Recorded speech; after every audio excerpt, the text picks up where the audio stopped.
നമസ്കാരം, ഞാൻ ബൈജു നായർ. നമ്മുടെ ചാനലിലേക്ക് സ്വാഗതം. നമ്മുടെ റോഡുകളിൽ ഒട്ടും പരിചിതമല്ലാത്ത ഒരു മോഡലാണ് ഇന്ന് നമ്മോടൊപ്പം ഉള്ളത്. ടെസ്ല നമ്മൾ നേരത്തെ ഈ റോഡിൽ തന്നെ കൊണ്ടുവന്നിട്ടുണ്ട്. പക്ഷേ ഇത് ടെസ്ലയുടെ ഏറ്റവും വില കൂടിയ അല്ലെങ്കിൽ ഏറ്റവും വലിയ മോഡലാണ്. നിങ്ങൾ ഈ കാണുന്ന പോലെ ഗൾവിങ് ഡോറൊക്കെ ആയിട്ട് അതിമനോഹരമായ മോഡൽ എക്സ് ആണ് നമ്മൾ കണ്ടുകൊണ്ടിരിക്കുന്നത്. മോഡൽ എക്സ് ഇന്നലെ ഈ ഭാഗത്തേക്ക് വന്ന് ലാൻഡ് ചെയ്തതേ ഉള്ളൂ. ഇദ്ദേഹം വന്നിരിക്കുന്നത് ലണ്ടനിൽ നിന്നാണ്. അദ്ദേഹത്തോടൊപ്പം ലണ്ടനിൽ നിന്ന് മറ്റൊരാൾ കൂടി വന്നിട്ടുണ്ട്. അത് നമ്മുടെ ടോമാണ്. നമസ്കാരം ടോമേ. ഓർമ്മയുണ്ടാവുമല്ലോ ടോമിനെ നമ്മൾ ഇവിടെ വെച്ച് ഇൻ്റർവ്യൂ ചെയ്തു, ലണ്ടനിൽ വെച്ച് ഇൻ്റർവ്യൂ ചെയ്തു. നമ്മുടെ ജെയിൻ യൂണിവേഴ്സിറ്റിയുടെ കേരളത്തിൻ്റെ ഹെഡാണ് ടോം. അപ്പോൾ ടോം ഇത് കൊണ്ടുവന്നിരിക്കുന്നത്, ഈ വാഹനം കൊണ്ടുവന്നിരിക്കുന്ന ഒരു പ്രത്യേകിച്ച് ഒരു ഉദ്ദേശത്തോടു കൂടിയാണ്. എന്താണ് ഉദ്ദേശം എന്നുള്ളത് ഇതിൻ്റെ നമ്പർ പ്ലേറ്റിൽ തന്നെ ഉണ്ട്, ഫ്യൂച്ചർ അല്ലേ? അതെ അതെ. അപ്പോൾ ജെയിൻ യൂണിവേഴ്സിറ്റിയിൽ ഒരു പുതിയ പരിപാടി നടക്കാൻ പോകുന്നത്, വലിയ പരിപാടി നടക്കാൻ പോകുന്നത്. 1 ലക്ഷത്തിലധികം പേര് സംബന്ധിക്കാൻ പോകുന്ന ഒരു വമ്പൻ പരിപാടി. ആ പരിപാടിയുടെ ഭാഗമായിട്ടാണ് ഈ ടെസ്ല മോഡൽ എക്സ് കൊണ്ടുവന്നിരിക്കുന്നത്. ജെയിൻ യൂണിവേഴ്സിറ്റിയിൽ നടക്കാൻ പോകുന്ന പരിപാടിയും ടെക്നോളജി റിലേറ്റഡ് ആണ്. അപ്പോൾ ലോകത്തിലെ ഏറ്റവും ടെക്നോളജി ഉള്ള ഒരു സംഭവം എന്താണെന്ന് വെച്ചാൽ അവിടെ എക്സിബിറ്റ് ചെയ്യുക എന്നുള്ളതാണുള്ള പ്രധാനപ്പെട്ട കാര്യം. അതിനുവേണ്ടിയാണ് ഇപ്പോൾ ഈ വാഹനം കൊണ്ടുവന്നിരിക്കുന്നത്. അപ്പോൾ കാറിലേക്ക് കൂടുതൽ കടക്കുന്നതിന് മുമ്പ് നമുക്ക് ജെയിൻ യൂണിവേഴ്സിറ്റിയിൽ നടക്കാൻ പോകുന്ന സംഭവം എന്താണെന്ന് ചോദിക്കാം. എന്താണ് ടോമേ അവിടെ നടക്കാൻ പോകുന്ന പരിപാടി? നമ്മുടെ സമ്മിറ്റ് ഓഫ് ഫ്യൂച്ചർ എന്ന് പറയും. അതായത് നമ്മളിപ്പം കഴിഞ്ഞ വർഷം നമ്മൾ കണ്ടപ്പോൾ നമ്മൾ യൂണിവേഴ്സിറ്റി സ്റ്റാർട്ട് ചെയ്യുന്ന സമയമായിരുന്നു. അതായത് നമ്മൾ ഒരു campaign B the change and B the future എന്ന് പറയും. കാരണം എന്താണ് നമ്മൾ വ്യത്യസ്തമായിട്ട് ജെയിന് കൊടുക്കാനുള്ളത്? ഒത്തിരി കോളേജുകൾ യൂണിവേഴ്സിറ്റികൾ ഇവിടെയുണ്ട്.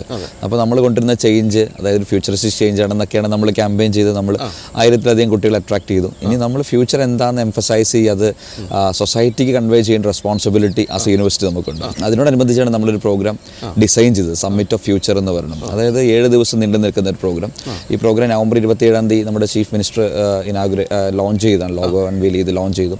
അപ്പോൾ 7 ദിവസമായിട്ട് നമ്മൾ 7 ട്രാക്കുകളിൽ, ട്രാക്ക് 1 എന്ന് പറഞ്ഞാൽ എഡ്യൂക്കേഷനാണ്, പിന്നെ നമ്മൾ ടെക്നോളജി ഉണ്ട്, എർത്ത് ഉണ്ട്, അതിനകത്ത് നമ്മൾ റിന്യൂവബിൾ എനർജിനെ കുറിച്ചും അതുപോലെ ക്ലൈമറ്റ് ആക്ഷനെ കുറിച്ചും എൻവയോൺമെൻറ്റിനെ കുറിച്ചും സംസാരിക്കുന്നു. പിന്നെ നമുക്ക് എൻ്റർടൈൻമെൻ്റ് ഉണ്ട്, അത് ക്രിയേറ്റീവ് എക്കോണമിനെ കുറിച്ചും ഫിലിം, മീഡിയ, ഡിസൈൻ, അങ്ങനെയുള്ള കാര്യങ്ങളെക്കുറിച്ച്. പിന്നെ നമുക്ക് ഓൺടർപ്രണർഷിപ്പ് ഇന്നോവേഷൻ ഉണ്ട്, ബിസിനസ്സിനെ കുറിച്ച് സംസാരിക്കുന്നു. പിന്നെ agriculture, politics, sustainability. Last day നമുക്കൊരു കൾച്ചർ ഫെസ്റ്റിവൽ, അതായത് കൾച്ചർ, ഫുഡ്, ലിറ്ററേച്ചറിനെ കുറിച്ച്. അപ്പോൾ അതായത് ഫ്യൂച്ചർ എന്ന് പറയുന്നത് നമ്മൾ പറയും ടെക്നോളജിയാണ്. ബൈചേട്ടൻ തന്നെ പറഞ്ഞ പോലെ ഫ്യൂച്ചർ ടെക്നോളജിക്ക് വലിയ റോൾ ഉണ്ട് ഫ്യൂച്ചറിൽ. നമ്മുടെ എല്ലാ ഫീൽഡിൽ ഏത് ഡൊമൈൻ എടുത്താലും technology plays a key and vital role. അപ്പോൾ നമുക്കത് എല്ലാവർക്കും പരിചയപ്പെടുത്തി കൊടുക്കുക. അതുപോലെ പ്രസൻറ്റ് ജനറേഷനെ ഫ്യൂച്ചറിന് വേണ്ടി പ്രിപ്പയർ ചെയ്യുക. പിന്നെ അവരെല്ലാം സ്ട്രെസ്ഡും അതുപോലെ ഒത്തിരി ഡിസ്ട്രാക്റ്റഡ് ആണ്. അതൊക്കെ മാറ്റി ഒരു ഫൺ സ്പേസിലേക്ക്. കാരണം ഇത് ജസ്റ്റ് ഒരു ക്ലാസ്സുകളും സെഷൻസും മാത്രമല്ല, ലോട്ട് ഓഫ് എൻ്റർടൈൻമെൻറ്റ് ഇതിനകത്തുണ്ട്. കാരണം 7 ദിവസം നമുക്ക് മ്യൂസിക് ബാൻഡുകൾ പെർഫോം ചെയ്യുന്നു. അത് അർമാൻ മാലിക് പോലുള്ള ആദ്യമായിട്ട് കേരളത്തിൽ പെർഫോം ചെയ്യുന്ന പരിപാടികളാണ്. ഒത്തിരി സ്പീക്കേഴ്സ്. അതുപോലെ നമുക്കൊരു ഫ്ലീ മാർക്കറ്റ് ഉണ്ട്, സ്റ്റുഡൻറ്റ് ബിനാലയുണ്ട്, റോബോട്ടിക് എക്സ്പോ ഉണ്ട്. ഒരു ഫ്യൂഷൻ ഇവൻ്റാണ്. ഇങ്ങനെ ഒരു ഇവൻ്റ് കേരളത്തിൽ നടന്നിട്ടില്ല. നമ്മുടെ കൊച്ചിയിലെ യൂണിവേഴ്സിറ്റി ക്യാമ്പസിലാണ്. നമ്മുടെ ക്യാമ്പസാണ് ഫെസ്റ്റിവൽ വില്ലേജ്. പിന്നെ നമുക്ക് ഇൻഫോ പാർക്ക്, അതുപോലെ തന്നെ കിൻഫ്രയുടെ ഇന്റർനാഷണൽ കൺവെൻഷൻ സെന്റർ, അതൊക്കെ ഓൾ എക്കോസിസ്റ്റം ഇതിന്റെ ഭാഗമാകുകയാണ്, ഈ ഫെസ്റ്റിവലിന്റെ ഭാഗമാകുക. എന്നാ തുടങ്ങുന്നത് ജനുവരി 25 വൈകുന്നേരം നമ്മൾ തുടങ്ങി. ഈ സാറ്റർഡേ തുടങ്ങുന്നത്. എനിക്ക് തോന്നുന്നു ഈ ഒരു വീഡിയോ വന്ന പിറ്റേ ദിവസം തന്നെ വരും. നമ്മൾ നാളെ തന്നെ ഈ വീഡിയോ നമ്മൾ പോസ്റ്റ് ചെയ്യാം. അപ്പോൾ അതിന്റെ തൊട്ട് അടുത്ത 2 ദിവസത്തിനുള്ളിൽ ഈ സംഭവം വരുന്നുണ്ടല്ലോ. അപ്പോൾ ഇത് ആർക്കും പങ്കെടുക്കാവോ? ഇപ്പോൾ പൊതുജനങ്ങൾ ഇത് കണ്ടുകൊണ്ടിരിക്കുന്ന ആർക്കും? അതാണ് ഇതിന്റെ ഈ ഫെസ്റ്റിവലിന്റെ ഒരു പ്രത്യേകത. ഈ ഫെസ്റ്റിവൽ എന്ന് പറഞ്ഞാൽ നമ്മളൊരു പീപ്പിൾസ് യൂണിവേഴ്സിറ്റി ബിൽഡ് ചെയ്യുക, അല്ലെങ്കിൽ university of the future build ചെയ്യുക. സൊസൈറ്റിക്ക് വേണ്ട പ്രോബ്ലംസിൽ സൊല്യൂഷൻ കണ്ടുവെത്തുന്ന ഒരു യൂണിവേഴ്സിറ്റി. അപ്പോൾ സൊസൈറ്റിയിലെ എല്ലാ ആൾക്കാരും ഇതിന് ഭാഗമാകണം. അപ്പോൾ ഫ്യൂച്ചർ എന്ന് പറഞ്ഞൊരു 10% അല്ലെങ്കിൽ 15% ആളുകളുടെ കയ്യിലുള്ളത് മാത്രമല്ല, എല്ലാവരും അത് എക്സ്പീരിയൻസ് ചെയ്യണം. അതുകൊണ്ടാണ് നമ്മൾ ഇങ്ങനെയുള്ള കാര്യങ്ങളൊക്കെ അഡ്വഞ്ചേഴ്സ് ഒക്കെ കൊണ്ടുവരുന്നത്. അപ്പോൾ എല്ലാവർക്കും പങ്കെടുക്കാം. എല്ലാവർക്കും വേണ്ടി ഒരു ഫൺ എലമെന്റ്, അല്ലെങ്കിൽ അവർക്ക് വേണ്ടി പഠിക്കാനുള്ള ഒരു എലമെന്റ്, ലേണിംഗ് എലമെന്റ് ഈ ഫെസ്റ്റിവലിന്റെ ഭാഗമായിട്ടുണ്ട്. അപ്പം രാവിലെകളിൽ എത്ര മണിക്കാണ് ആരംഭിക്കുന്നത്? നമ്മൾ രാവിലെ ചില ദിവസങ്ങളൊക്കെ ബ്രേക്ക്ഫാസ്റ്റ് സെഷൻസ് ഉണ്ട്. അതുപോലെ തന്നെ നമ്മൾ രാവിലെ 8 മണി മുതൽ നേരം വെളുത്ത് 3 മണി വരെ. കാരണം നമ്മുടെ ഫുഡ് സ്ട്രീറ്റ് ഒക്കെ, നമ്മുടെ മ്യൂസിക് ഫെസ്റ്റിവലൊക്കെ 10 മണിയാവും. പിന്നെ നമ്മുടെ ഒരു സ്ട്രീറ്റ് മ്യൂസിക്കും അങ്ങനെയുള്ള കുറേ അൺപ്ലഗ്ഡ് ആയിട്ടുള്ള കുറേ പരിപാടികൾ. അപ്പോൾ ഒരു 3 മണി വരെ നമ്മുടെ ഫുഡ് സ്ട്രീറ്റ് ആക്റ്റീവ് ആണ്. അപ്പോൾ അതൊരു ഒരു പ്രത്യേക മൂഡിലേക്ക് ഒരു തൃശ്ശൂർ പൂരം നടത്തുന്ന കൂട്ടം. എനിക്ക് തോന്നുന്നത് യൂണിവേഴ്സിറ്റി എന്നൊക്കെ പറഞ്ഞാൽ നമ്മളെപ്പോഴും ആദ്യകാലത്ത് കണ്ടിരുന്നത് ബാംഗ്ലൂരാണ്. ഒരു ബാംഗ്ലൂരെ ഒരു മൂഡാണ് അപ്പോൾ കേരളത്തിലേക്ക്. അതെ, നമ്മുടെ ക്യാമ്പസ് ഞാനിപ്പോൾ പറയും കേരളത്തിലെ ഏറ്റവും മോസ്റ്റ് വൈബ്രന്റ് ക്യാമ്പസാണ്. ആ ക്യാമ്പസ് വന്നു കഴിയുമ്പോൾ അതിന്റെ ഫീല് മനസ്സിലാവുള്ളൂ. നമ്മളത് വീഡിയോ ചെയ്തിട്ടുണ്ട്, അതിന്റെ ലിങ്കൊക്കെ ഞാൻ കൊടുക്കാം.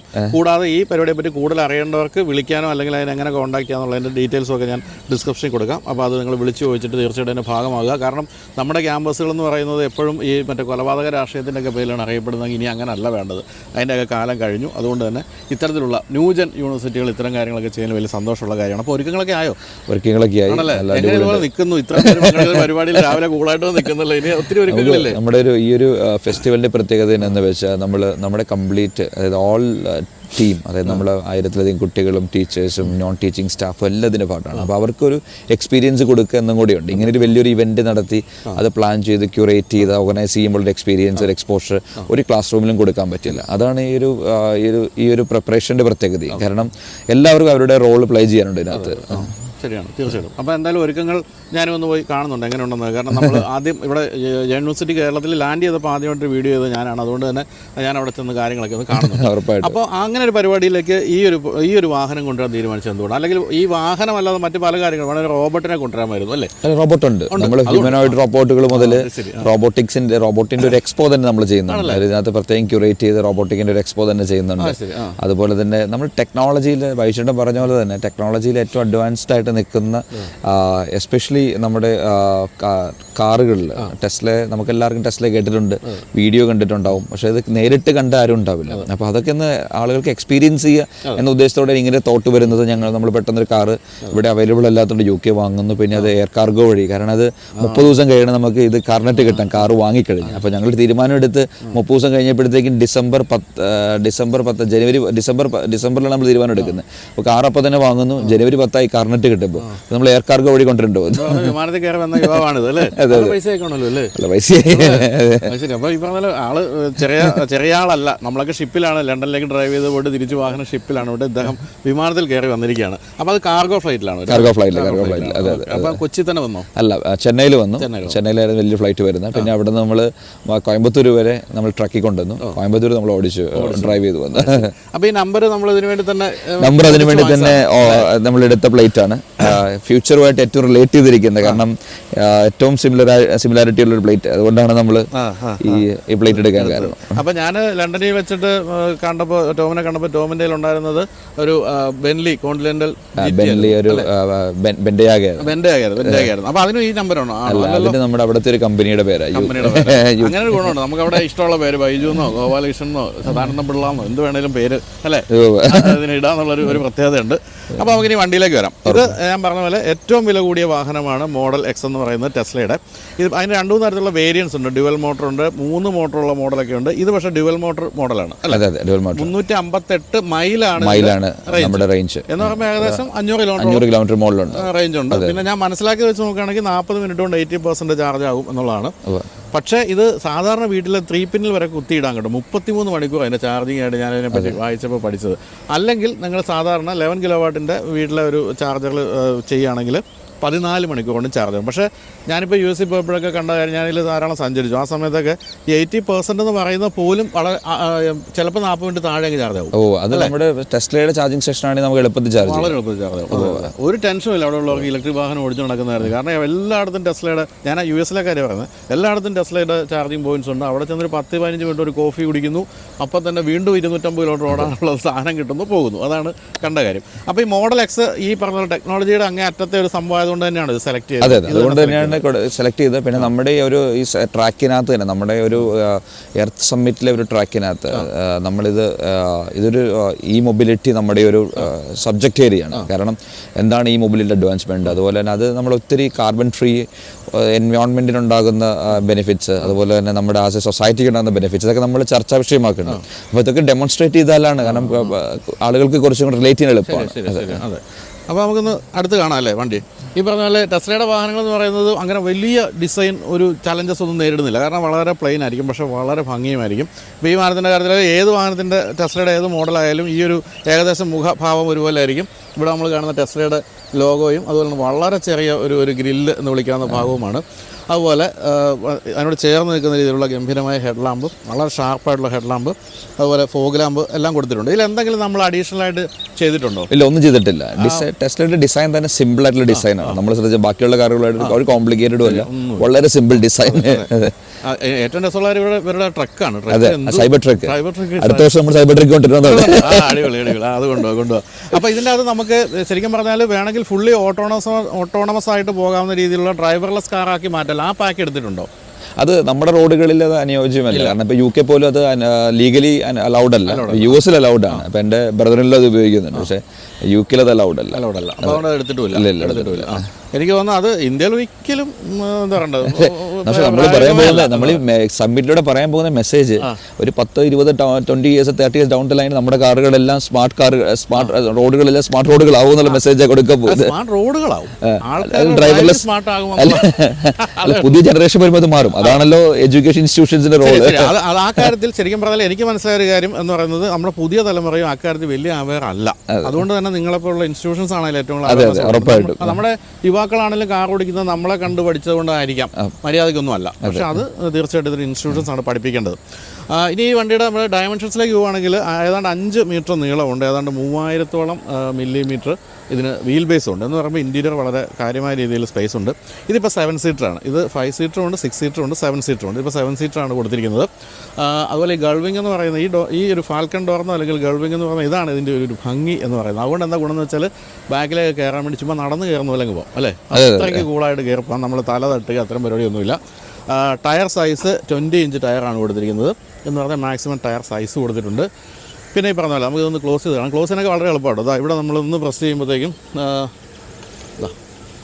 തലയടിക്കരുത് കേട്ടോ. ഇല്ല, അത് പക്ഷേ ക്ലോസ് ആകില്ല, അങ്ങനെ തലയടിച്ച് വീഴില്ല, പ്രശ്നമാണ്, പേടിക്കണ്ട. അതൊന്ന് കൂളായിട്ടാണ് അതിൻ്റെ അത് വന്നങ്ങ് അടഞ്ഞു. ഗ്ലാസ് ഏരിയ ആണെങ്കിൽ അമേസിങ് ഗ്ലാസ് ഏരിയ. അതാ ഇവിടെ നമ്മൾ ചെറുതായിട്ടൊന്ന് ടച്ച് ചെയ്ത് കഴിഞ്ഞാൽ ഗൾവിങ് ഉയരുകയും ചെയ്യും. ബാക്കിലേക്ക് വരുമ്പോൾ നല്ല ശരിക്കും ചെരിഞ്ഞിറങ്ങുന്ന ഒരു കൂപ്പേ ഡിസൈൻ കൊടുത്തിരിക്കുന്നു. അതുപോലെ തന്നെ ബാക്കിലേക്ക് വരുമ്പോൾ ടെയിൽ ലാമ്പിലേക്ക് വരുമ്പോഴാണെങ്കിലും ഭംഗിയുള്ള ഒരു ഡിസൈനുണ്ട്. ഇവിടെ ഒരു അപ്പർ ലിപ്പ് പോലൊരു ഭാഗം കൊടുത്തിരിക്കുന്നു. ഇത് സ്പീഡ് വരുമ്പോൾ പൊങ്ങുന്നതാണോ? അല്ലല്ലോ, ഇത് ഫിറ്റഡ് ആണ്. ഈ ഒരു അപ്പം ഈ ഒരു സ്പോയിലർ ഫിറ്റഡ് ആയിട്ട് കൊടുത്തിരിക്കുന്നു. അതുപോലെ നല്ല ബൂട്ട് സ്പേസ് ഉണ്ട്. ബൂട്ട് സ്പേസ് 445 ലിറ്ററാണ് എല്ലാം ഓപ്പൺ ആയിട്ടിരിക്കുമ്പോൾ ഉള്ളത്. അത് പക്ഷേ പലതരത്തിൽ നമുക്ക് സീറ്റ് ഫോൾഡ് ചെയ്ത് നല്ലൊരു ബൂട്ട് സ്പേസ് ഉണ്ട്. അപ്പോൾ അവിടെ ആ സ്വിച്ച് അതിൽ പ്രസ് കഴിഞ്ഞാൽ പിന്നെ ഇത് കേട്ടോ. അല്ലാതെ നമ്മുടെ ചേട്ടൻ ആരാ എലോൺ മസ്ക് നമ്മളിങ്ങനെ കഷ്ടപ്പെടുത്തുക എന്നുള്ള കാര്യം ഉറപ്പാണ്. നമ്മൾ മസ്കിന്റെ മദറിനെ ഈ സമ്മിറ്റിന് കൊണ്ടുവരാൻ വേണ്ടി ട്രൈ ചെയ്തായിരുന്നു. അതായത് സെക്യൂരിറ്റി റീസൺ മസ്ക്, അപ്പം സെക്യൂരിറ്റി റീസൺസ് കാരണം നടന്നില്ല. പുള്ളിക്കാരി അങ്ങനെ ഇതിനൊക്കെ വരുന്ന ആളാണ്. അത് പുള്ളിക്കാരത്തി വളരെ ഒരു ഇൻഫ്ലുവൻസറാണ്. ഇപ്പം മസ്കി അടുത്തിടയ്ക്ക് അയാളുടെ സ്പീച്ചുകളിലൊക്കെ ഒത്തിരി പറഞ്ഞിട്ടുണ്ട്. ഏറ്റവും അയാൾ ഇൻഫ്ലുവൻസ് ചെയ്ത അയാളുടെ അമ്മയാണെന്ന് പറഞ്ഞു. നമ്മളൊരു കോൺവെർസേഷൻസ് ഒക്കെ ഡയലോഗ് ഓപ്പൺ ചെയ്തായിരുന്നു. പക്ഷേ ഹെവി സെക്യൂരിറ്റി ഇഷ്യൂസ് കാരണം നമുക്ക് നടക്കാതെ പോയത്. സൈബർ ട്രക്കിന്റെ കൂടെ കൊണ്ടുവരാൻ പറ്റുമോ? എലോൺ മസ്കിനെ കൊണ്ടുവരാം.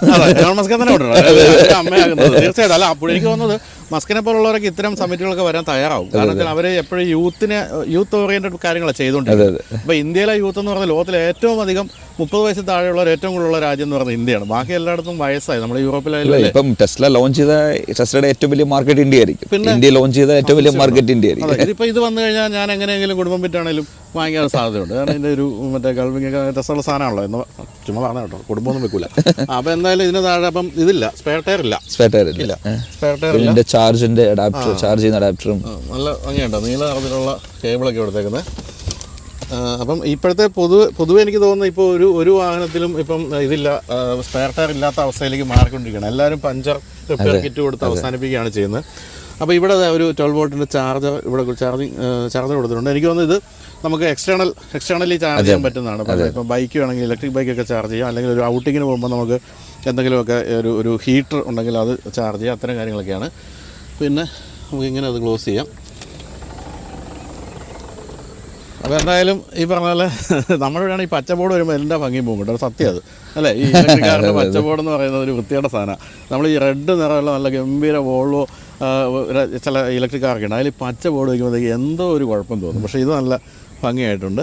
UK ബോർഡൊക്കെ കാണാം. അപ്പോൾ UK ആദ്യം ഞാൻ ചോദിക്കാൻ പറ്റുമോ, ഇതിപ്പോൾ ശരിക്കും US കമ്പനി ആയതുകൊണ്ട് തന്നെ എപ്പോഴും ലെഫ്റ്റ് ഹാൻഡ് ഡ്രൈവ് ആണല്ലോ അവിടുത്തെ.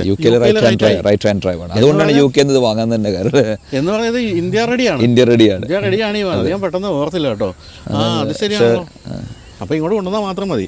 പക്ഷേ നമ്മുടെ നരേന്ദ്രമോദി ഒരു ബലത്തിൽ പിടിച്ചിരിക്കുകയാണ്. ഇവിടെ പ്ലാന്റുമായിട്ട് വന്നാൽ മതി, അങ്ങനെയുള്ള ചൈനയിൽ നിർമ്മിച്ച് ഇങ്ങോട്ട് കൊണ്ടുവരണ്ട, വെയിറ്റ് ചെയ്യുമെന്ന് പറഞ്ഞാണ് നിർത്തിയിരിക്കുന്നത്. എന്തായാലും അവർ വരാതെ പറ്റില്ല ഇന്ത്യയിലേക്ക് അല്ലേ. ഏറ്റവും വലിയ മാർക്കറ്റാണ്. അതെ. അപ്പം ഇതാണ് ശ്യാമേ നമ്മളീ പറഞ്ഞ സ്വിച്ച്. ഈ ഭാഗത്തേക്ക് വരുമ്പോൾ ഇതിലങ്ങോട്ട് പ്രസ് ചെയ്യുമ്പോൾ സാധനം ശ്യാമിൻ്റെ തലയിലേക്ക് അടിച്ചത് അടയുന്നു. ഇല്ല, അത് ഇടയ്ക്ക് സ്റ്റോപ്പ് ആയിക്കോളും. സെൻസർ എന്തായാലും ഉണ്ടാവുമല്ലോ. അപ്പോൾ എന്തായാലും വളരെ ഭംഗിയുള്ള വാഹനം എന്നുള്ള പറയേണ്ട സംശയമില്ല. അതുപോലെ ഇവിടെയൊക്കെ ക്യാമറയാണ് ഈ ഒളിപ്പിച്ച് വെച്ചിരിക്കുന്നത്. ചെറിയ ചില എലമെൻസ് ഒക്കെ ആണെങ്കിൽ വെറുതെ കൊടുത്തിരിക്കുന്നതല്ല, അതിലൊക്കെ ഇതാണ് അഡാസ് ഫീച്ചേഴ്സും അത്തരം കാര്യങ്ങളുണ്ട്. പിന്നെ ഞാൻ ഈ പറഞ്ഞ പോലെ ഒരു എക്സ്ട്രാ നമ്മളൊരു പാക്ക്, അതിനൊരു പേരുണ്ടായിരുന്നു, പേര് ഞാൻ മറന്നു. ടെക് പാക്ക് പോലൊരു സാധനം എടുക്കുകയാണെങ്കിൽ നിങ്ങൾക്ക് ഓട്ടോണമസ് ആയിട്ട് ഓടിക്കാം. അതായത് വാഹനം തന്നെ സ്റ്റോപ്പ് ചെയ്യുന്നു, സ്റ്റിയറിംഗിൽ കയ്യേ വെക്കേണ്ട കാര്യമില്ല. നമ്മൾ യു എസിലൊക്കെ കാണാം, യു എസിലൊക്കെ പെമ്പിള്ളേരൊക്കെ ലിപ്സ്റ്റിക്കൊക്കെ ഇട്ട് ചുമ്മാ ഇരിക്കുന്നതാണ് ഡ്രൈവർ സീറ്റിൽ, അതങ്ങ് ഓടിക്കോളും. പക്ഷേ ഇന്ത്യയിൽ അതൊരിക്കലും പ്രാവർത്തികമല്ല, അറ്റ്ലീസ്റ്റ് ഫോർ ഒരു 20 years എന്നാണ് എനിക്ക് തോന്നിയിരിക്കുന്നത് അല്ലേ.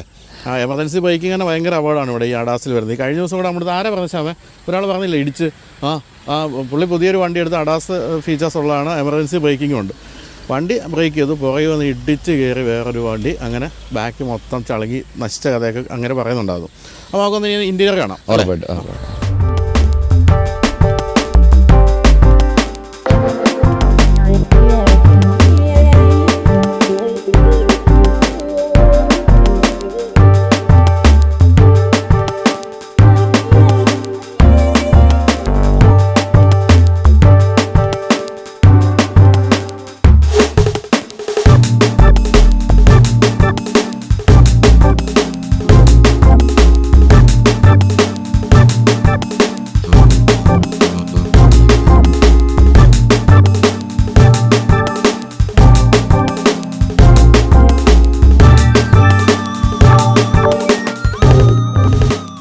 വണ്ടി കയറിയപ്പോൾ ആദ്യം ഞാൻ ശ്രദ്ധിച്ചത് സ്ക്രീനൊന്നും അല്ല കേട്ടോ. ഇതാണ് നമ്മുടെ പരിപാടി അല്ലേ, future Kerala summit of future Kerala 2025 university. എല്ലാം ഇതൊക്കെയാണ് മീഡിയയുടെ പരിപാടികളൊക്കെ ഉണ്ടല്ലേ. മീഡിയ ഉണ്ട്, എല്ലാം നമ്മൾ ടച്ച് ചെയ്യുന്നുണ്ട്. അപ്പോൾ ഇതിന് ഇൻട്രസ്റ്റ് ഫീഡിലല്ലോ ഉണ്ടോ? 50 രൂപ അത്രേ ഉള്ളൂ. മ്യൂസിക് അല്ലെങ്കിൽ ബാൻഡ് എൻജോയ് ചെയ്യണമെങ്കിൽ നമുക്ക് വേറെ ടിക്കറ്റ് ഉണ്ട്. ബാക്കി ഇതിങ്ങനെയുള്ള കാര്യങ്ങളൊക്കെ എക്സ്പീരിയൻസ് ചെയ്യാൻ, കാരണം നമ്മുടെ സോഷ്യൽ കോഴ്സും കൂടെ ഉണ്ട്. ഫ്യൂച്ചർ എക്സ്പീരിയൻസ് ചെയ്യാനുള്ള ഓപ്പർച്യൂണിറ്റി കൊടുക്കുമ്പോൾ നമ്മൾ അതിനകത്തൊരു ഹെവി ഫീസ് ചാർജ് ചെയ്തിട്ട് കാര്യമില്ല. എനിക്ക് തോന്നുന്നത് നമ്മുടെ മാന്നാർമത്തെ സ്പീക്കിംഗ് പറയല്ലേ, എനിക്ക് വാടക വേണ്ടിയിട്ടല്ല, പക്ഷെ നീ ഫ്രീ ആയിട്ട് താമസം നിന്റെ വീടാൻ തോന്നുന്നു 50 രൂപ വെച്ചിട്ടുണ്ട്. അപ്പോൾ എന്തായാലും ഇതിൽ നമ്മൾ ഈ പറഞ്ഞ പോലെ ഒരു തരത്തിലുള്ള സ്വിച്ചുകളും കാണാനില്ല, ഒരൊറ്റ സ്ക്രീനിൽ അത് ഒതുക്കിയിരിക്കുകയാണ്. 17 ഇഞ്ചിൻ്റെ ഒരു കിഡിലൻ സ്ക്രീനാണ് ഈ കാണുന്നത്. അത് എത്ര രസമായിട്ട് ഇന്റഗ്രേറ്റ് ചെയ്തിരിക്കുന്നത് അല്ലേ. ഒട്ടും തന്നെ ഒരു മുഴച്ച് നിൽക്കുന്ന സീംലെസ് ആയിട്ടുള്ള സാധനം. ഇപ്പോൾ ഒരു വിങ് തുറന്നിരിക്കുന്നതുകൊണ്ട് അങ്ങനെ ഇരിക്കുന്നു. ഇതിൻ്റെ അകത്ത് വേറെ രസമുള്ള സാധനമുണ്ട്, അത് ഡാൻസിങ് ലൈറ്റ്സ് ഉണ്ട്, ഭയങ്കര രസമാണ്. ഇത് രാത്രി കിടന്നുകൊണ്ട് ഡാൻസ് ചെയ്യും, ലൈറ്റുകളൊക്കെ ഇങ്ങനെ പലതരത്തിൽ ഇലുമിനേഷനൊക്കെ വരും. അപ്പോൾ ഇതിൽ ഫുൾ കൺട്രോൾ കാണിക്കുന്നത്. ഇതാണ് ഓട്ടോ പൈലറ്റ്. നമ്മൾ എക്സ്ട്രാ ഒരു പാക്ക് വാങ്ങിക്കുകയാണ് കിട്ടുന്നത്. നാവിഗേഷൻ ഷെഡ്യൂൾ എന്തൊക്കെയാണ് ഇല്ലാത്തതെന്ന് ചോദിച്ചാൽ അത് എല്ലാ കാര്യങ്ങളും ഉണ്ട്. തന്നെയല്ല സോഫ്റ്റ്വെയർ ബഗ്സ് ഒക്കെ ഉണ്ടോ ഇതിന്? സോഫ്റ്റ്വെയർ ബാഗ്സ് വളരെ അപ്ഡേഷൻസ് ഒക്കെ നടക്കുമ്പോൾ ഉണ്ടാവാറുണ്ട്. അത് പക്ഷേ അത് വലിയൊരു ചലഞ്ച് ഒന്നും അല്ല. പിന്നെ ടാറ്റ ഒന്നും കുറ്റം പറയാൻ പറ്റില്ല. ഇവിടേക്ക് വരുമ്പോൾ 12.3 ഇഞ്ചിൻ്റെ ഒരു മീറ്റർ കൺസോളാണ് ഇവിടെ കാണുന്നത്. അതും രസമാണ് കേട്ടോ. അത് ഒട്ടും തന്നെ വെയിലടിക്കാതെ ഇവിടെ വരെ നിൽക്കുന്നുണ്ട്. അതിൻ്റെ ഈ ഒരു മുകളിലത്തെ ആ ഒരു ഭാഗം. സ്റ്റിയറിംഗ് വീല് ടെസ്ലയുടെ ലോഗോ ഉണ്ട്, വേറെ ഒന്നുമില്ല. പക്ഷേ ഈ രണ്ട് സൈഡിലും ബാക്കി എല്ലാം ഇതിലാട്ടോ, എല്ലാ സാധനവും ഇതിലാണെന്നുള്ളതാണ്. അതപ്പോൾ നമ്മൾ ഈ ഓടിച്ചോണ്ട് പോകുമ്പോഴത്തേക്ക് ഒരു ബുദ്ധിമുട്ട് വരാറുണ്ട്. ഇത് ഇത്തിരി നമ്മളൊരിക്കലും അത് ശ്രദ്ധിക്കേണ്ട ഒരു ആവശ്യം നമുക്കില്ല, കാരണം നമുക്ക് ആവശ്യമുള്ള കാര്യങ്ങളെല്ലാം സ്റ്റിയറിംഗിലുണ്ട്. അപ്പോൾ നമുക്ക് ഏറ്റവും ആവശ്യമുള്ളത് ഇപ്പോൾ ഗിയർ ചേഞ്ച് ചെയ്യുക, അല്ലെങ്കിൽ ലൈറ്റ്സ് അഡ്ജസ്റ്റ് ചെയ്യണമെങ്കിൽ ചെയ്യുക, അല്ലെങ്കിൽ വോളി അഡ്ജസ്റ്റ് ചെയ്യുക. ഇത് മാത്രമേ നമുക്ക് വളരെ അത്യാവശ്യമുള്ള കാര്യങ്ങൾ, അതെല്ലാം നമ്മുടെ കൈകളിൽ തന്നെ ഉണ്ട്. അതിൻ്റെ ആവശ്യമൊന്നും വരുന്നില്ല. ഇവിടേക്ക് വരുമ്പോൾ നമുക്ക് വളരെ ഈ ഒരു ഇവിടെ 2 കപ്പ് ഹോൾഡേഴ്സും കാര്യങ്ങളെല്ലാം കൊടുത്തിട്ടുണ്ട്. ഈ ഭാഗത്തേക്ക് വരുമ്പോൾ കീ വയ്ക്കുക, ഇവിടെ കീ ഇവിടെ വെക്കാവുന്ന ഓട്ടോ കീ ഉണ്ട്. പക്ഷെ നമ്മൾ ഓട്ടോ കീ ഡീആക്ടിവേറ്റ് ചെയ്തേക്കുക. ഓട്ടോ കീ എന്ന് വെച്ചാൽ നമുക്ക് പാസ്വേഡ് ഇട്ട് ഓൺ ആക്കാം. ഇതിങ്ങനെ ക്ലോസും ചെയ്ത് ഇതും ക്ലോസ് ചെയ്താൽ ഇവിടെ ഒരു സാധനം വളരെ നീറ്റ് ആൻഡ് ക്ലീൻ ആണെന്നുള്ളത്. നീറ്റാണ്, ഒരു സാധനമില്ല. ശരിക്കും പറഞ്ഞാൽ നമുക്ക് ഇത് വേണം എനിക്കും ഡിസൈൻ ചെയ്യാൻ തോന്നുന്നത് ആ രീതിയിലാണ് ഡിസൈൻ്റെ ഒരു. അതെ. പിന്നെ എനിക്ക് തോന്നുന്നു UK-ലും US-ലൊക്കെ ഉള്ളവർ എപ്പോഴും എന്തെങ്കിലും ഒരു കപ്പൊക്കെ വെച്ച് കോഫി അവിടെ ഒരു വളരെ റെഗുലർ ആയതുകൊണ്ട് അതുകൊണ്ടാണ് ഇവിടെ. കൂടാതെ ഇവിടെ ഒരു കോഫി കപ്പ് ഹോൾഡർ വെച്ചിരിക്കുന്നത്. നല്ലൊരു ആംറസ്റ്റ് ഇവിടെ കൊടുത്തിരിക്കുന്നു. പിന്നെ എന്തായിരുന്നു ഇത്, നമ്മളെങ്ങനെ സ്റ്റാർട്ട് ചെയ്യണോ അതോ നമ്മൾ കയറിയിരുന്ന സ്റ്റാർട്ടാണ്? കീ വെച്ചാൽ നമ്മൾ പിന്നെ ഡ്രൈവ് മോഡിലേക്ക് ഇട്ടാൽ മാത്രം മതി. നമ്മുടെ കോമറ്റ് അങ്ങനെയാണ് കേട്ടോ, കാര്യം അത്ര വിലയൊന്നും ഇല്ലെങ്കിലും. അപ്പോൾ ഈ അടുത്ത കഴിഞ്ഞ ദിവസം രസമുണ്ട്, നമ്മൾ ഈ കോമറ്റ് ഓടിച്ച് ശീലിച്ചിട്ടുണ്ട്, ഇതാ കിടക്കുന്ന നമ്മുടെ കോമറ്റ്. അപ്പോൾ അത് ഇതുപോലെ നമ്മൾ കയറി വന്ന വണ്ടി സ്റ്റാർട്ടാണ്. അപ്പോൾ അത് പക്ഷേ ഇന്ത്യയിൽ അധികം വണ്ടികൾക്കായിട്ടില്ല, ബാക്കി എല്ലാത്തിലും പ്രസ് ചെയ്യണം. അപ്പോൾ നമ്മൾ കഴിഞ്ഞ ദിവസം ഇതുണ്ടല്ലോ കറ്റ ഈ വീട് ഡ്രൈവിന് പോയിട്ട് വണ്ടികളെല്ലാം നിരന്ന് കിടക്കുക, 10-20 വണ്ടികൾ. എല്ലാ മീഡിയക്കാരും വന്ന് വണ്ടി എടുത്ത് സ്റ്റാർട്ട് ചെയ്ത് ഓടിച്ചു പോകുക. ഞാൻ കയറി ഇരുന്നിട്ട് എനിക്കൊന്നും പെട്ടെന്ന് ഈ കോമറ്റിൻ്റെ ഓർമ്മയിൽ ഞാൻ ഈ ഗിയർ ഇട്ടുകൊണ്ടിരിക്കുക, എന്നിട്ട് വണ്ടി അനങ്ങുന്നില്ല. അപ്പോൾ എല്ലാവരും എന്നെ നോക്കുന്നുണ്ട്, ഇവനെന്താ എടുക്കാതെന്നുള്ള വണ്ടി. പക്ഷേ ഞാനിത് മറന്നുപോയി, സ്റ്റാർട്ട് സ്റ്റോപ്പ് സ്വിച്ച് ഉണ്ടെന്നുള്ളതാണ്. നമ്മൾ സ്ഥിരമായിട്ട് ഇപ്പം കോമറ്റ് ഓടിക്കുന്നുണ്ട്, നാണക്കേടായിപ്പോൾ. അവസാനം ഒരാൾ വന്നു, sir please switch on the car എന്ന് പറഞ്ഞപ്പോൾ ഞാൻ സോറി നോട്ട് ഞെക്കി. അങ്ങനെ ആരും പറഞ്ഞിട്ടില്ല കേട്ടോ, രഹസ്യമാണത്, മിണ്ടണ്ട. പിന്നെ ഇവിടെ ഉള്ളത് ഗിയർ സെലക്ടറാണ്. അത് ശരിക്കും ബെൻസിൻ്റെ ഒക്കെ പോലെ തന്നെയാണ് കൊടുത്തിരിക്കുന്നത്. പിന്നെ ഇവിടെ ക്രൂയിസ് കൺട്രോളിൻ്റെ ലിവറുണ്ട്, അതുപോലെ ഇവിടെ വാഷർ വൈപ്പറിൻ്റെ ഉണ്ട്. ഇതിൻ്റെ മറ്റൊരു പ്രത്യേകത എന്ന് പറയുന്നത് ഇതിൻ്റെ പിൻഭാഗത്ത് 7 സീറ്ററാണെന്നുള്ള കാര്യമാണ്. 7 സീറ്റും നമുക്ക് ഉപയോഗിക്കാൻ പറ്റുന്ന സീറ്റുകളാണ്. പുറകിലെ സീറ്റിൽ എക്സ്പേസ് കുറവാണ്, കൂടുതലും കുട്ടികളൊക്കെ ആണെങ്കിൽ നല്ല. ടോമിൻ്റെ കാര്യത്തിൽ ടോമിൻ്റെ അത്രയധികം ആളൊന്നും ഇല്ലല്ലോ, 7 സീറ്ററും വേണമെന്ന് ഒന്ന് തീരുമാനിച്ച്. നമ്മൾ ഈ വണ്ടി എടുക്കുന്നത്, ഞാനത് ഉപയോഗിക്കുമെന്ന് എനിക്കറിയില്ല അത്ര നാളെ, പക്ഷേ ഇതെല്ലാവർക്കും കാണിച്ചു കൊടുക്കുക, എക്സ്പീരിയൻസ് ചെയ്യാൻ വേണ്ടിയാണ്. നമ്മൾ ഒരു കൊല്ലം കഴിഞ്ഞ് കാണുമ്പോൾ ടോം പറയുമ്പോൾ ഞാൻ പറയട്ടെ, 6 മാസം കഴിയുമ്പോൾ തിരിച്ചു വിടണം. അല്ല അതല്ല, അവിടെ ചെല്ലുമ്പോൾ യു കെയിൽ ഉപയോഗിച്ച് ഒരു 6 മാസം കഴിയുമ്പോൾ എന്നോട് പറയും, ചേട്ടാ ഞാനിപ്പം മറ്റേ ഇത് എടുക്കുന്നില്ല, ബെൻലി എടുക്കുന്നില്ല കേട്ടോ, ഇതാണ് അത് ഓടിക്കുന്നത് പറഞ്ഞിരിക്കും, നോക്കിക്കോ. നമുക്ക് അന്നൊരു വീഡിയോ ആ സമയത്ത് ടോമിൻ്റെ. അതുപോലെ ലെഗ് സ്പേസ് എന്നൊക്കെ പറയുന്നത് അമേസിങ് ലെഗ് സ്പേസ് ആണ്. കാരണം 3000 മില്ലിമീറ്ററോളം ഇതിൻ്റെ അകത്ത് വീൽ ബേസ് ഉണ്ടെന്നുള്ളതുകൊണ്ട് അമേസിങ് ആണ് ഇത്. അത് രസമായിരുന്നു, ഫ്ലൈറ്റിൻ്റെ ഒക്കെ ഡിസൈനാണ്. അപ്പോൾ ഇത് കൂടാതെ ഇവിടെ മേൽഭാഗത്ത് വേറെയും ഉണ്ട്, അവിടെ 2 സൺറൂഫ് വേറെയും ഉണ്ട് അല്ലേ? അത് ഡോറിൻ്റെ അതല്ല, ഓപ്പൺ ആകില്ല. അല്ല, ഓപ്പൺ ആകില്ല, ഓപ്പൺ ആകും. ഇവിടെ ആയിട്ടുണ്ട്. ശ്യാമം 1 മാസമേ ആയുള്ളൂ, അതുകൊണ്ട് ശ്യാമം പഠിച്ചു വരുന്നുള്ളൂ. ആ 1 മാസത്തിൽ ഇതിങ്ങോട്ട് കൊണ്ടുവരാനുള്ള പരിപാടികളിലായിരുന്നു അല്ലേ കൂടുതലും. എന്തായാലും ഇത് ക്ലോസ് ചെയ്യാൻ പറ്റില്ല ആണോ? ഇത് തുറക്കാൻ പറ്റൂല്ലോ, ഇത് തുറക്കാൻ പറ്റില്ല, അതൊരിക്കലും തുറക്കാൻ പറ്റില്ല. ഇതിൻ്റെ അകത്ത് മറ്റേ ഫ്ലാപ്പും ഇല്ലല്ലോ ക്ലോസ് ആക്കാൻ. പക്ഷെ അത് UV ട്രീറ്റഡ് ഒക്കെ ആയിരിക്കും, അതുകൊണ്ട് ഒരിക്കലും ചൂടൊന്നും അകത്തേക്ക് വരാൻ സാധ്യതയില്ല. പിന്നെ അത് ഏറ്റവും വലിയൊരു കാര്യം എന്ന് പറയുന്നത് ഇതിൻ്റെ അകത്തൊരു ഒരു മ്യൂസിക് സിസ്റ്റം ഉണ്ട്, 22 സ്പീക്കറിൻ്റെ 960 വാട്ടിൻ്റെ. അത് എക്രോസ് വേരിയൻസ് കൊടുത്തിട്ടുണ്ട്. എന്ന് പറഞ്ഞാൽ അമേസിങ് ഒരു സംഭവമായിരിക്കും. നമ്മൾ ചെറുതായിട്ട് കേൾപ്പിക്കും, അത് കഴിഞ്ഞാൽ നമുക്ക് മ്യൂസിക് റൈറ്റ് അടിക്കും.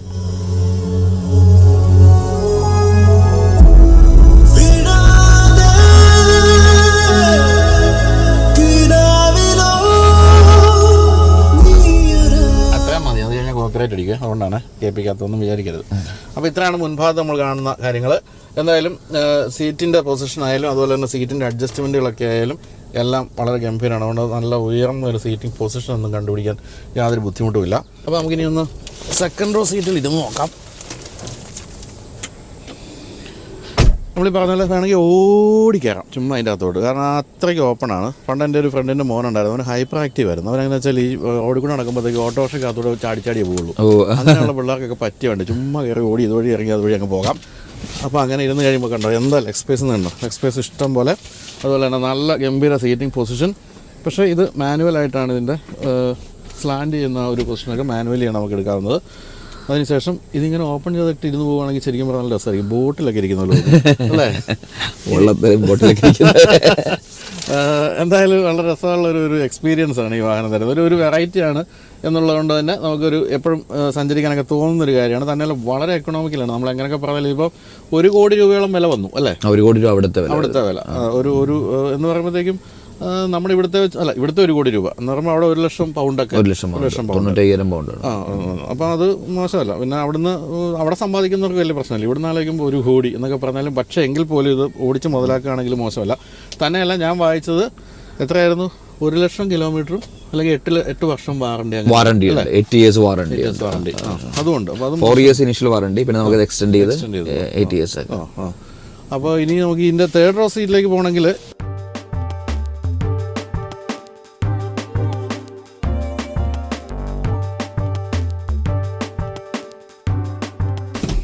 ഇതിൽ ഈ ഒരു സ്പേസ് ഇത്രയും ലെഗ് സ്പേസേ ഉള്ളൂ അല്ലേ? ലെഗ് സ്പേസ് കുറവാണ്. ലെഗ് സ്പേസ് കുട്ടികൾക്ക് ഇരിക്കാവുന്ന ഒരു സംഭവമാണ്. അധികം ലെഗ് സ്പേസ് പറയാനില്ല. അതുകൊണ്ട് തന്നെ അതും ഈ നമ്മുടെ ഇവിടുത്തെ ഏതൊരു 3rd റോ സീറ്റ് വണ്ടികളുടെയും പോലെയൊക്കെ തന്നെ പറയാനുള്ളൂ. പക്ഷേ അതിൻ്റെ മേൽഭാഗത്തേക്ക് നോക്കി, അതിൻ്റെ മേൽഭാഗത്ത് ഗ്ലാസ് ഏരിയ ആണ് കേട്ടോ. ഒരു ഗ്ലാസ് ഏരിയ നമുക്ക് കൃത്യമായിട്ട് കിട്ടുന്നുണ്ട്. അതുകൊണ്ട് ഒട്ടും ക്രാംഡായിട്ടുള്ള ഫീലൊന്നുമില്ല. ഈ ഒരു കോർണർ ഗ്ലാസ് ചെറുതാണെങ്കിൽ പോലും മേൽഭാഗത്ത് അങ്ങനെ ഒരു ഗ്ലാസ് കിട്ടുന്നുണ്ട്. പിന്നെ ഇതിലേക്ക് വരുമ്പോൾ ഡോർ പാഡെന്ന് പറയുന്നത്, ഇതിൻ്റെ ഈ ഡോർ പാഡ് നമുക്ക് കാര്യമായിട്ടൊന്നും ഒന്നും വെക്കാൻ പറ്റില്ല. കാരണം വെച്ചാൽ അത് ഇങ്ങനെ ഉയരുന്ന ഒരു വാഹനം ആയതുകൊണ്ട്, അല്ല ഒരു ഡോർ ആയതുകൊണ്ട് അതിൽ നമുക്ക് വേറെ ഒന്നും കാര്യമായിട്ട് ചെയ്യാനില്ല എന്നുള്ളതൊരു സംഭവമുണ്ട്. നമസ്കാരം, ഞാൻ ബൈജു നായർ. നമ്മുടെ ചാനലിലേക്ക് സ്വാഗതം എന്ന് പറയാൻ പറ്റുന്ന ഒരു സംഭവമാണ്. അങ്ങനെ ഓപ്പൺ ചെയ്തത് പെട്ടെന്ന് പറഞ്ഞു പോയതാ കേട്ടോ. എന്നാലും ഇത് കണ്ടോ, ഇതിനകത്തേക്ക് ഇങ്ങനെ ഒരു മൈതാനം പോലെ തന്നെ കിടക്കുകയാണ്. അതുപോലെ എനിക്ക് മനസ്സിലായ കാര്യം, ഇതിൻ്റെ മുകളിലത്തെ ഈ ഒരു ഗ്ലാസ് ഏരിയ എന്ന് പറയുന്നതിനും അതിന് ഫ്ലാപ്പില്ല, അതുകൊണ്ട് തന്നെ അതും ഓപ്പണാണ്. പക്ഷേ ഇതെല്ലാം UV ട്രീറ്റഡ് ആയതുകൊണ്ട് ഉള്ളിലേക്ക് അങ്ങനെ വെയിലും ചൂടുമൊന്നും വരാനുള്ള ഒരു സാധ്യതയുമില്ല. അപ്പോൾ ഇതൊക്കെയാണ് ഈ വാഹനത്തിൻ്റെ ഇൻറ്റീരിയറിലെ വിശേഷം പറയാനുള്ളത്. എന്തായാലും വളരെ ഫ്യൂച്ചറിസ്റ്റിക്കാണ്. ഞാൻ മറ്റേ നരേന്ദ്രമോദിജിയോട് പറയുകയാണ് എത്രയും പെട്ടെന്ന് ടെസ്ല ഇന്ത്യയിലേക്ക് കൊണ്ടുവരും, നമുക്കൊക്കെ വാങ്ങിക്കാൻ കൊതിയാകുന്നുണ്ട്. സത്യം പറഞ്ഞാൽ അത്രയും രസകരമായ ഡിസൈനും വളരെ ഫ്യൂച്ചറിസ്റ്റിക്കായുള്ള വാഹനമാണ്. പിൻഭാഗത്തേക്കുള്ള സൗകര്യം നോക്കുകയാണെങ്കിൽ ഇവിടെ AC വെൻറ്റ് കൊടുത്തിട്ടുണ്ട്. പിന്നെ ഇവിടെ രണ്ട് C ടൈപ്പ് ചാർജിങ് പോയിൻറ്റ്സ് കൊടുത്തിട്ടുണ്ട്. വേണമെങ്കിൽ നമുക്കിവിടെ ഒരു സ്ക്രീനൊക്കെ വാങ്ങിച്ച് ഫിറ്റ് ചെയ്യാൻ സാധിക്കും. അതെല്ലാം ഇവരുടെ ആക്സറി ആയിട്ട് കിട്ടുകയും ചെയ്യും. അതുപോലെ തന്നെ B പില്ലറിലും ഇവിടെ AC വെൻ്റൊക്കെ കൊടുത്തിട്ടുണ്ട്. AC ഒക്കെ നല്ല ഗംഭീര AC കർപ്പൻ AC ആക്കാനുള്ള സാധ്യത തീർച്ചയായിട്ടും ഉണ്ട്.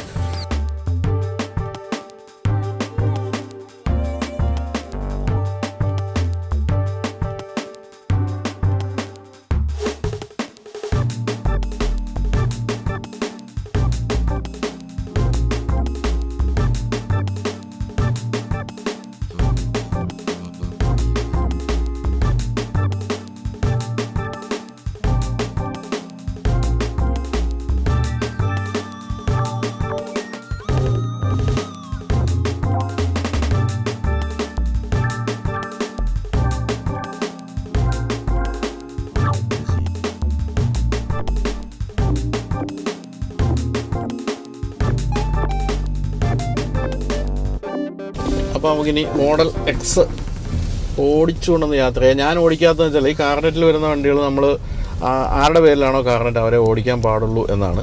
അതുകൊണ്ടാണ് നമ്മളിവിടെ ഇരുന്ന് എക്സ്പീരിയൻസ് ചെയ്യാമെന്ന് വിചാരിച്ചത്. ഇത് ശരിക്കും 658 BSP ആണ് അല്ലേ, ഡ്യുവൽ മോട്ടർ. പക്ഷേ 3 മോട്ടറുള്ള മോഡൽ 1092 BSP ആണ്. എന്ന് പറഞ്ഞാൽ ഞെട്ടിക്കുന്ന ഒരു സംഭവമാണത്. ഇതിന് 3.8 സെക്കൻഡ്സ് ആണ് അല്ലേ, 100 കിലോമീറ്റർ. പക്ഷേ 3 മോട്ടറുള്ളതിന് 2.5 സെക്കൻഡ്സ് മതി. എന്തായിരിക്കും 1000 BSP കൂടുതൽ ഇലക്ട്രിക് മോട്ടറിന് പവർ എന്ന് പറഞ്ഞല്ലേ. എൻ്റെ അമ്മേ. അപ്പോൾ നമുക്ക് ഇതിൻ്റെ അഡാസ് ഫീച്ചേഴ്സ് ഒക്കെ എന്തെങ്കിലുമൊക്കെ ഒന്ന് ഇതിൽ കാണിക്കാൻ പറ്റി നന്നായിരുന്നു അല്ലേ. എന്തെങ്കിലുമൊക്കെ വരുമ്പോൾ അവിടെ ഒരു വണ്ടിയുണ്ട്, അത് വരുമ്പോഴത്തേക്ക് അദ്ദേഹം എന്തെങ്കിലും കാണിക്കും, അത് നോക്കാം. അതുപോലെ സീറ്റിംഗ് പൊസിഷൻ ഒക്കെ അടിപൊളി അല്ലേ, നല്ല കംഫർട്ട് വണ്ടി. നമുക്കൊരു ശരിക്കും കാഴ്ചയിലൊരു SUV അല്ലെങ്കിൽ പോലും ഫീൽ ഉണ്ട്, നമുക്കൊരു ഹൈറ്റ് ഫീൽ ചെയ്യുന്നുണ്ട്. അതെ അതെ അതെ. ഇവിടെ ഇപ്പോഴത്തെ മുന്നിൽ കാര്യമായ രീതിയിൽ ഒബ്സ്റ്റക്കിൾ വരുന്നുണ്ട്. എന്താ അദ്ദേഹം പ്രതികരിക്കാൻ പോകുന്നത് നോക്കട്ടെ. അതെ, നമ്മൾ ഈ വണ്ടി ഒന്ന് അനക്കിയപ്പോൾ തന്നെ സൈഡിൽ മറ്റൊരു ഇവിടെ ഒരു വണ്ടി കിടക്കുന്നുണ്ട്. അത് ഇപ്പോൾ അതിൽ ഗ്രാഫിക്സ് ആയിട്ട് കാണിക്കുന്നു. പിന്നെ ഒരു ചേച്ചി നടന്നു പോയി, അത് അവിടെ ഒരു മനുഷ്യൻ്റെ ഗ്രാഫിക്സ് കാണുന്നുണ്ട്, നടന്നു പോകുന്നു. എല്ലാം പക്കയായിട്ട് കാണിക്കുന്നുണ്ട്. അപ്പോൾ ഇതിലേക്ക് ചില ടെസ്റ്റിൽ ഇത് കണ്ടിട്ടുണ്ട്. പക്ഷേ എനിക്ക് തോന്നുന്നത് കൂടുതൽ ഡ്രൈവർ അറ്റൻഷൻ പോകാതിരിക്കാൻ വേണ്ടി ഇത് തന്നെയാണ് നല്ലത് അല്ലേ. അത് നമുക്ക് കൃത്യമായിട്ട് കിട്ടും. എന്തായാലും ഈ പറഞ്ഞ പോലെ കാല് കൊടുത്താൽ വേണമെങ്കിൽ MVD പിടിക്കാവുന്ന അത്രയും സ്പീഡ് കൈവരിക്കാം അല്ലേ. അതുകൊണ്ട് നമ്മൾ അതിന് മുതിരണ്ട. എന്തായാലും സംഭവം രസകരമാണ്. ബാക്കിലേക്കുള്ള സ്പേസ് കണ്ടോ, ഇഷ്ടംപോലെ സ്പേസ്. പിന്നെ ഒന്നുമില്ല അല്ലേ, കൺട്രോൾ എന്നൊക്കെ പറഞ്ഞാൽ വെറുതെ എങ്ങനെ ഇരുന്നാൽ മതി, അല്ല പ്രത്യേകിച്ചൊന്നും ചെയ്യാനില്ല എന്നുള്ളതാണ് അതിൻ്റെ രസം. അപ്പം നമ്മൾ അല്ലേ, പ്രത്യേകിച്ച് UK US ഓടിക്കുകയാണെങ്കിൽ ഒന്നും വോയിസ് കൺട്രോൾ ഇട്ടെങ്കിൽ ഇരുന്നാൽ മതി. അത്യാവശ്യം വേണ്ട എല്ലാ അഡാസ് ഫീച്ചേഴ്സും ഇല്ലാത്തതുകൊണ്ട് ഇപ്പം നമ്മളിപ്പോൾ ഞാൻ പറഞ്ഞു നേരത്തെ ഒരു പാക്കിൻ്റെ കാര്യം പറയില്ല, ആ പാക്ക് നമ്മൾ ഇല്ലെങ്കിൽ പോലും അത്യാവശ്യം വേണ്ട എല്ലാ ഫീച്ചേഴ്സും ഉണ്ട്. അതിപ്പം ഉദാഹരണമായിട്ട് emergency braking, collision warning, blind spot monitoring, അങ്ങനെയുള്ള എല്ലാ സ്റ്റാൻഡേർഡായിട്ട് എല്ലാ വേരിയൻസിലും കൊടുത്തിട്ടുണ്ട്. പിന്നെ ഈ പറഞ്ഞ പോലെ ഫുൾ 5 സ്റ്റാർ NCAP ക്രാഷ് ടെസ്റ്റിൽ ഫുൾ 5 സ്റ്റാർ ആണ് കിട്ടിയത്. 90% അഡൽട്ട് എക്യുപ്മെൻറ്റും അതുപോലെ തന്നെ 94% മറ്റേ ചൈൽഡ് സേഫ്റ്റിയും, അത് രണ്ടും കിട്ടിയിട്ടുണ്ട്. അപ്പോൾ അങ്ങനെ ഫുൾ സേഫ് കാർ എന്നാണ് പറയേണ്ടത്.